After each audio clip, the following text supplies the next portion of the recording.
Assalamualaikum warahmatullahi wabarakatuh dan salam sejahtera. Musul perbincangan kita semalam mengenai rangsangan prihatin ekonomi yang diumumkan oleh Perdana Menteri Muhyiddin Yassin. Saudara-saudari yang dimuliakan, jumlah ini 250 bilion memang memukau besar. Dan semalam bila saya tekankan 25 bilion, ramai yang mempertikai katanya kita ini sikap dan perangai pembangkang. Saya hanya tunduk kepada fakta. Apa faktanya? Yang diperuntukkan oleh kerajaan untuk memangkin ekonomi sebenarnya 25 bilion dan ini akhirnya diakui oleh Menteri Kewangan malam tadi, iaitu kurang dari 25 bilion kerana kata beliau 2-3 bilion akan dipindahkan yang disebut reallocation dari belanjawan yang diluluskan tahun lalu untuk 2020. Maknanya sekitar 22 bilion yang diperuntukkan. Jadi yang kita yang menyokong, yang membangkang, janganlah asyik kata 250. Baik, apa dia kita cerakinkan 250 ini? 100 bilion adalah tangguh pinjaman bank yang sebanyak 100 bilion ringgit. Ya. Ini tak ada kena-mengena dengan peruntukan kerajaan, ini urusan dengan bank walaupun masalah faedah itu masih dipertikai. Saya dengar mulanya kata kementerian compound interest yang denda berhasil kelewatan itu yang dibatalkan tetapi faedah dikenakan. Saya dah bangkitkan bahaya kerana perniagaan tidak berjalan. Kalau berjalan dalam keadaan rugi. Kalau dikenakan faedah, dia membebankan. Itu satu. 100 bilion. Ya. Kemudian, KWSP. 40 bilion yang boleh dipinjam. Itu wang rakyat. Saya pinjam dari KWSP. Ini kemudahan diberikan, bukan peruntukan daripada 250 yang diwar-warkan. Ya. Kemudian dana atau tabung sumber daya manusia, Human Resources Fund, itu 60 bilion. Ia tabung yang sedia ada. Kemudian dana jamin 50 bilion yang sedia ada. Jadi kalau kita kumpulkan semua itu 250 bilion, balik kepada persoal pangkal, iaitu 22 bilion yang diperuntukkan. Apakah tidak baik? Baik. Kerana ia menyentuh masalah rakyat. Jadi saya tetap menyokong langkah-langkah membantu rakyat terutama yang kecil, yang B40. Tetapi penyelesaian ekonomi dalam rangsangan itu mesti menyeluruh. Bagaimana kita nak bangkit ekonomi? Biar ekonomi itu bergerak. 2 bulan kita tampung melalui pinjaman. Ya, kita pinjam, bayar kepada rakyat. Rakyat rasa senang. Dan kadang-kadang macam Kak Kiah ke, ya, yang kata dapat banyak. Tak betul. Kerana Kak Kiah yang dapat RM4,464 yang disebut itu, kena bayar pinjaman motorkar RM1,600. PTPTN RM1,200 kalau ada anak. Ya. Pinjaman mikro RM600. Itu cuma dikumpul yang jadi RM4,400. Tapi apakah Kak Kiah tak dapat langsung? Dapat. Tetapi jumlah itu mengelirukan.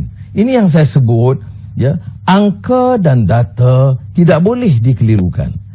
Dengan pengalaman singkat saya Kementerian Kewangan, begitu juga. Kalau kita mula kelirukan, jadi orang seronok ni. Asyik, ya bagus 250 bilion. Dari mana? Baik. Yang kedua, yang sekarang yang menimbulkan kerisauan besar ialah perusahaan kecil dan sederhana yang disebut IKS atau SME. Ini penjana terkuat dalam negara kita. Dalam ekonomi negara berkembang seperti Malaysia, peranan IKS atau PKS itu terpenting. Dan kita belum beri penekanan bagaimana merangsang supaya mereka hidup. Ini produktiviti negara dan ekonomi itu tergantung. Pengangguran itu akan banyak terkesan kalau tidak kita tangani masalah PKS. Ya, kerana mereka menampung sebagai langan besar pekerja. Pertama dan keduanya, penjanaan ekonomi.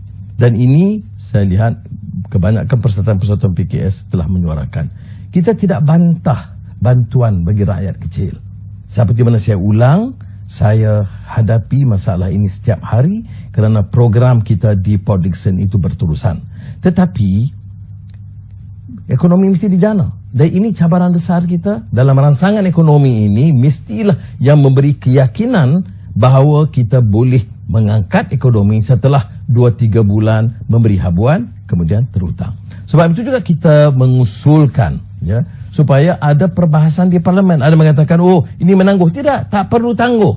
Tetapi mana-mana belanjawan tambahan atau supplementary budget dalam negara yang ada sistem demokrasi berparlimen, parlimen mesti diajak bersidang dan membahaskan. Dia tidak beri umpamanya mandat. Satu Perdana Menteri diangkat cara pintu belakang, ya, merampak kekuasaan, kemudian berbuat apa yang dia mahu. Tidak boleh begitu. Kita mesti bagi ruang. Jadi sama ada yang sokong kerajaan atau sokong pembangkang, itu soal kedua. Tetapi sangat mengaibkan kalau kita menganggap bahawa mana-mana pemerintahan ada kuasa mutlak. Jahanam negara ini sebab begitu. Curilah banyak mana pun, kita sokong kerana dia kerajaan. Rompaklah bagaimanapun, kucak-kacir wang bilion-bilion ringgit, rugi Mara, rugi Felda, rugi 1MDB, tak apa sebab dia berkuasa. Sikap ini, mentaliti yang disebut oleh pemikir sebagai captive mind, pemikiran terjajah, ini yang mesti kita perang. Ya, kita sokong yang baik. Ada rencana-rencana yang baik yang disebut dalam ucapan malam tadi, semalam. Saya sokong. Tetapi kita harus bahaskan kerana semua ahli parlimen itu bertanggungjawab dalam memberikan satu kebijakan ekonomi untuk masa depan kita. Sekarang keadaan hampir darurat ekonomi. Semua menjangkakan akan berlaku kemelesetan. Jadi kita bersama kerajaan dan pembangkang memberi sokongan dan rangsangan. Tapi bukan sokongan membabi buta.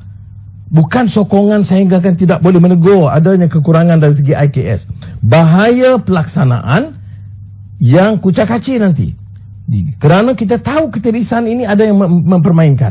Saudara yang bicara soal meremehkan soal pelaksanaan ini sebenarnya tidak belajar dari sejarah dan derita rakyat miskin. Berapa banyak wang minyak bantuan yang dicuri oleh orang-orang tengah dan ketua-ketua cawangan. Berapa banyak wang orang miskin yang diambil oleh syarikat-syarikat tengah. Peruntukan 1 tahun dari dulu, kerajaan dulu sehinggalah Pakatan Harapan dan Barisan Nasional sebelumnya. Saya tidak pernah menafikan 26 bilion ringgit, 28 bilion ringgit. Tetapi yang sampai itu, mengikut semua kajian, itu tak sampai 60%. Kadang-kadang 70%. Yang lain tercicir. Bilion ringgit tercicir. Kerana tidak ikut proses yang telus pertanggungjawaban. Sebab itu saya anggap perbahasan di parlimen masih sangat mendesak dan patut disegerakan, dan keduanya memberikan ruang perbahasan dan penelitian dan pengawasan supaya dapat menyelamatkan rakyat miskin, baik Kak Kiah ke, Maksum ke, Abang Mat ke. Kalau tidak, kita seronok sekarang ni, wang belum dapat, tapi seronok kena jaminan, dan tetapi tidak terjamin pelaksanaannya, dan keduanya masa depan setelah 2-3 bulan wang habis dan pupus nanti. Semoga Allah memberikan kekuatan. Wassalamualaikum warahmatullahi wabarakatuh.